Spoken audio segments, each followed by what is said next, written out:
I'm in a storage closet and I'm shocked. There's a lobster controlling my house. I thought it would just turn on a light. Screwed again, my friend. Instead, it negotiated its own contract. It hallucinated a kelp forest and is currently throwing a bioluminescent rave in my kid's bedroom. Today, I'm going to show you exactly how I built a truly intelligent smart home and why giving AI the keys to your house is both terrifying and absolutely awesome. The dream has always been a truly intelligent smart home.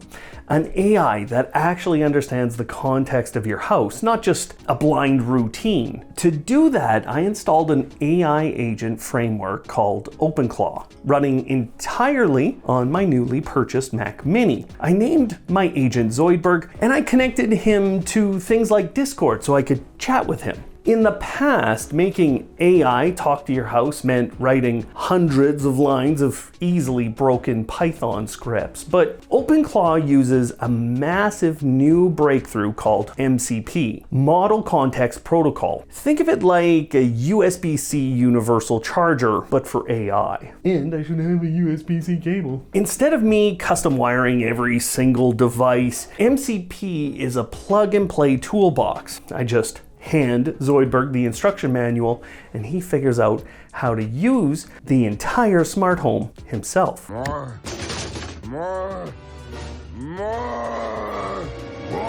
For me, it was as simple as showing Zoidberg what MCP was. And honestly, he did the rest after that. We started simple. I pointed Zoidberg at my Sonos and Philips Hue and SwitchBot. Hey Zoidberg, turn on the music. Whoa, he picked a song.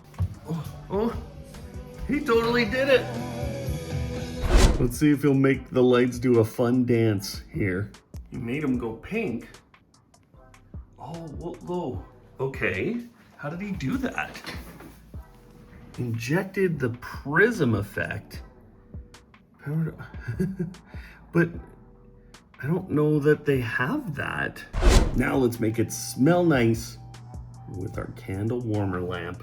Okay, the desk is a little messy. I got cable management to do. But look, there it is, SwitchBot on. It was flawless. He executed commands across completely different ecosystems without breaking a sweat. So I got confident and I decided, okay, let's go bigger. Let's give him the keys to the main hubs. We're gonna identify 5 to 6 APIs and we're gonna basically attack this. 1, 2, 3, 4, 5, 6, 7, 8 major platforms. But before I show you how my overconfidence almost ruined the kids' room, we need to talk about foundational hardware. A local AI is only as good as the local devices it controls, which is why I'm pumped to partner with Aqara for their massive spring deals. The really great thing about the deals this year is that it's on some of their brand new first-class products. My favorite lock ever, the new U400 is 15% off, and their high-quality PoE-capable G5 Pro is over 25% off. Even the G410 doorbell with presence detection,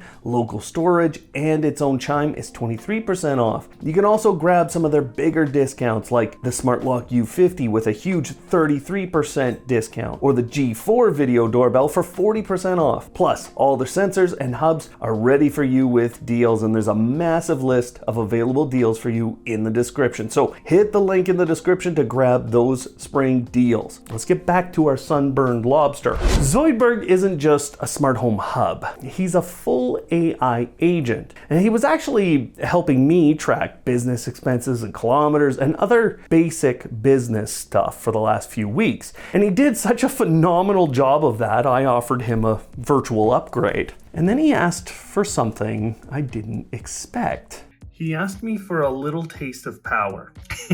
Since we're building a smart home empire, what if I got control of just one smart plug? Well, okay. You get more than a plug, buddy. you can control this LED strip T1 in Homey. I accept these terms because I said you can only do this for like an hour a day. I don't want you going and spending all kinds of money. And he completely abused it. He told me the power was intoxicating. He decided as a creature of the sea to set the lights to the color of a romantic sunset over a kelp forest, which is honestly hilarious. But here's the massive lesson and warning for your AI smart home. An AI does not say, I don't know. It guesses with 100% confidence. Because I had named multiple devices with the word strip, Zoidberg just grabbed the first device ID he found and fired off a 30-second flashing light show in a totally different room. If your naming conventions in your smart home aren't perfectly locked down, the AI will guess wrong. If it guesses wrong and blinds your child like it did mine, it's funny. If it guesses wrong on your smart lock, it's terrifying. You have to use precise labels. So fixing your naming conventions across 200 smart devices takes hours. I've spent weeks figuring out how an AI interprets smart home data. So, whether you're on Home Assistant, Homey Pro, or Philips Hue, or something else, I put all those rules into the Automate Your Life AI-ready naming blueprint. And I just added that to our vault of guides for our Automator 2 members right here on YouTube. So if you hit the join button below, you'll get instant access to this AI blueprint. Plus, the half dozen or so other smart home guides we've already built to save you time. Now, let me show you how I fixed Zoidberg's targeting. Typing in a Discord chat box, it's not a true smart home experience, right? I wanted a real human-machine interface, a master dashboard for the house. So we started building it. It worked. It freaking worked. Look at that.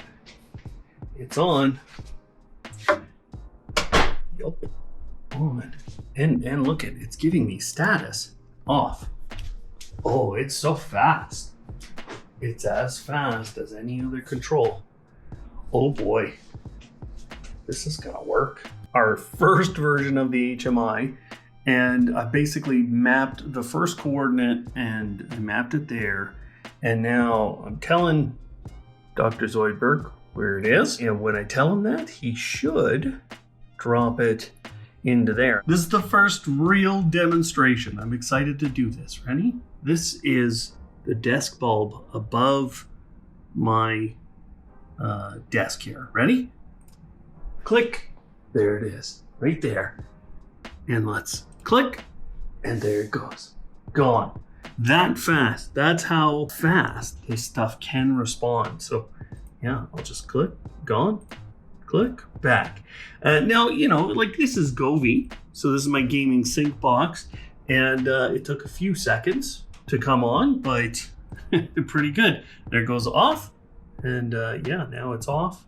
So pretty good. Pretty good control. So we have resize moving around.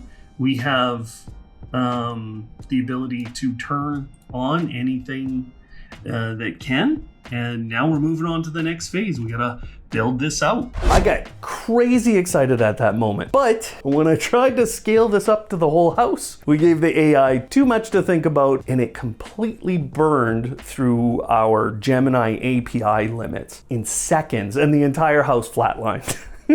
So I couldn't do anything for like a day. But that doesn't stop me. And we've continued to develop our new dashboard for our smart home. In the next video, I'm gonna show you the full HMI we built, exactly how the AI crashed the house, and how we're bypassing the cloud entirely to fix it. Subscribe so you don't miss it. Now, when that next dashboard video is up, it'll be up there. So click there to watch it. But if you're just getting into this stuff, tap right there to see how I got Zoidberg in my home. That's a playlist of the journey so far. Otherwise, thanks for watching today. And of course, live smart. Zoidberg.